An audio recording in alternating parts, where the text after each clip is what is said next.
నిన్నటి current affairs లోని చివరి ప్రశ్నకు సమాధానం. భారతదేశపు తొలి రక్షణ శాఖ మంత్రి ఎవరు? స్వాతంత్ర భారతదేశం మొట్టమొదటి రక్షణ శాఖ మంత్రిగా బల్దేవ్ సింగ్ పనిచేశారు. 1947 నుంచి 1952 వరకు నెహ్రూ మంత్రివర్గంలో ఆయన పనిచేశారు.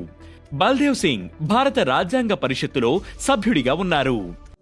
ఇక మొదటిది, రఫేల్ యుద్ధ విమానాలు కొనుగోలుకు ఫ్రాన్స్ తో డీల్. భారత రక్షణ వ్యవస్థను మరింత బలోపేతం చేయడం కోసం కేంద్ర ప్రభుత్వం రఫేల్ మెరైన్ యుద్ధ విమానాలను కొనుగోలు చేస్తుంది. ఇందుకు సంబంధించి ఫ్రాన్స్ తో మెగా డీల్ కుదుర్చుకుంది. 63,000 కోట్ల రూపాయల విలువైన ఈ గవర్నమెంట్ టు గవర్నమెంట్ డీల్ పై ఇరు ప్రభుత్వాలు త్వరలో సైన్ చేయనున్నాయి. ఇక రెండవది, పోషణ్ పక్వాడా 7వ ఎడిషన్ ప్రారంభించిన కేంద్రం. భారత ప్రభుత్వం పోషణ్ అభియాన్ కార్యక్రమం కింద కీలకమైన చొరవైన పోషణ్ పక్వాడా 7వ ఎడిషన్ ను ప్రారంభించింది. సమాజంలోని బలహీన వర్గాలకు పోషకాహార లోపాన్ని పరిష్కరించడం దీని లక్ష్యం. 2025 ఏప్రిల్ 8 నుంచి 22 వరకు జరిగే ఈ ప్రచారం ఆరోగ్యకరమైన జీవనశైలిని ప్రోత్సహించడం, పోషకాహార లోపాన్ని తగ్గించడం వంటి వివిధ అంశాలపై దృష్టి పెడుతుంది. ఇక మూడవది, ఆర్టెమిస్ ఒప్పందాలపై సంతకం చేసిన బంగ్లాదేశ్. ఆర్టెమిస్ ఒప్పందాలపై సంతకం చేసిన 54వ దేశంగా బంగ్లాదేశ్ అవతరించింది. ఇది స్థిరమైన, సురక్షితమైన అంతరిక్ష పరిశోధనలను ప్రోత్సహించే ముఖ్యమైన ఒప్పందం.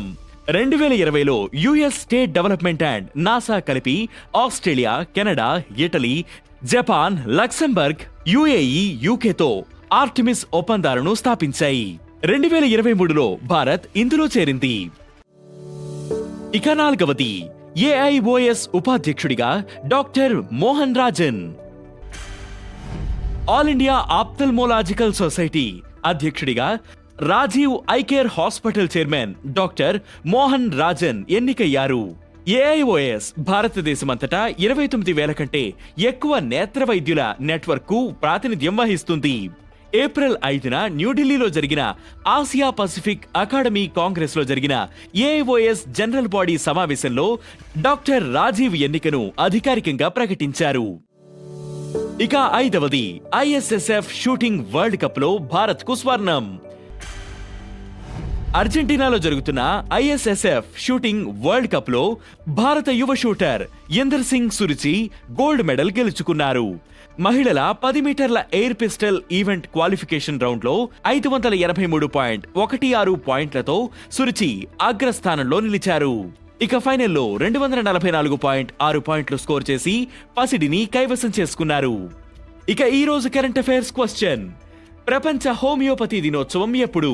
ఈ ప్రశ్నకు సమాధానం మీరే కామెంట్ చేయండి.